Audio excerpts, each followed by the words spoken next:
2025 లేదా 26లో డిగ్రీ లేదా బీటెక్ చదివారా? సాఫ్ట్వేర్ జాబ్ కోసం ఎదురు చూస్తున్నారా? అయితే కోడ్ జ్ఞాన్ 100 డేస్ కోర్సులో చేరండి, జాబ్ సాధించండి. ఏఐకి సంబంధించి రీసెంట్గా మనం కొన్ని ఎపిసోడ్స్ చేస్తున్నాం కాబట్టి చాలామంది స్టూడెంట్స్కి డౌట్ ఏంటంటే ఏఐకి సంబంధించిన టూల్స్ మాకు గనక వస్తే దాని త్రూ మేము జాబ్స్ ఏమైనా క్రాక్ చేయొచ్చా? ఆ సినారియో ఇప్పుడు నడుస్తూ ఉందని అడుగుతూ ఉన్నారు. సో ఎలా ఉంటుంది సార్ ఈ ప్రాసెస్? ఏ టూల్స్ వల్ల ఇంటర్వ్యూ క్రాక్ చేయలేరండి. ఏ టూల్స్ మిమ్మల్ని ఇంటర్వ్యూకి ప్రిపేర్ చేయడానికి యూజ్ చేసుకోవచ్చు. ఓకే, ఎట్లాగో చెప్తాను. 2 persons తీసుకుందాం అనుకోండి.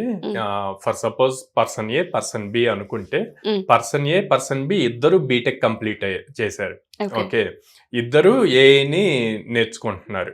సో వీళ్ళు ఏం చేశారు, ఒక జాబ్ ఇంటర్వ్యూ వచ్చింది, జాబ్ డిస్క్రిప్షన్ ఇచ్చారు. సో ఆ జాబ్ డిస్క్రిప్షన్ కి వీళ్ళు అప్లై చేయాలి. సో అప్లై చేయడానికి ఇద్దరు ఏం చేశారంటే జాబ్ డిస్క్రిప్షన్ తీసుకెళ్లి ఏఐకి ఇచ్చారు.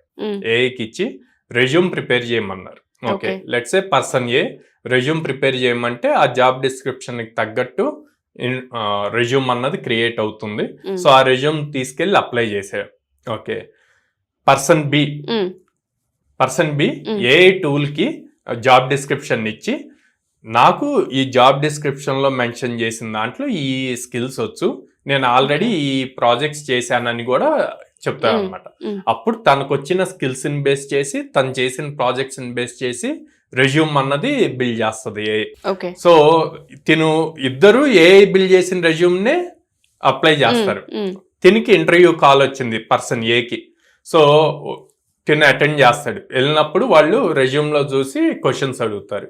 తినికి ఏమీ చెప్పలేడు. ఎందుకు? ఏఐ అన్నది ఒక థౌజండ్స్ ఆఫ్ మెమరీస్ ని పెట్టుకొని దానికి చిన్న కీవర్డ్ ఇస్తే అదే మొత్తం స్టోరీ క్రియేట్ చేసి ప్రిపేర్ అవుతుంది.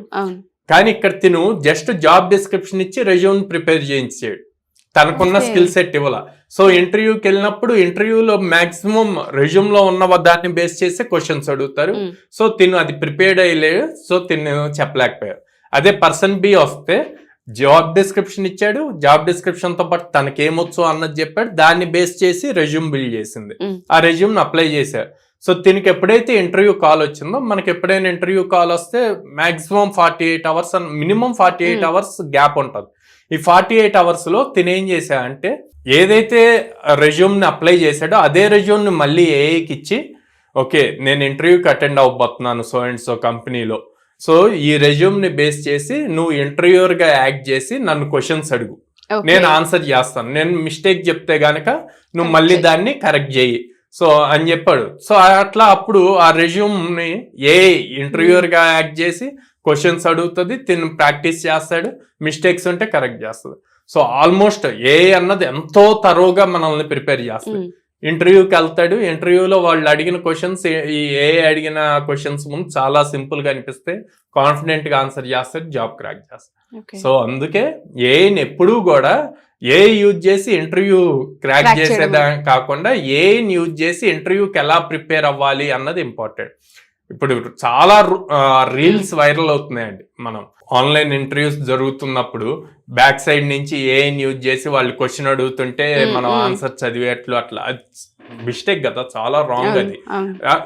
ఓకే ఇంటర్వ్యూ క్వాలిఫై వెళ్తారు, వెళ్ళాక లోపలికి వెళ్ళాక ఎన్ని మంత్స్ మీరు సస్టైన్ అవుతారు? సో అది కూడా చూసుకోవాలి. అందుకే ఎప్పుడు అట్లా మిస్యూజ్ చేయొద్దు. ప్రతి టెక్నాలజీకి అడ్వాంటేజ్ ఉంటుంది, డిసడ్వాంటేజ్. మనం ఎలా వాడుకుంటాం అన్న దాని మీదే డిపెండ్ అయి ఉంటుంది.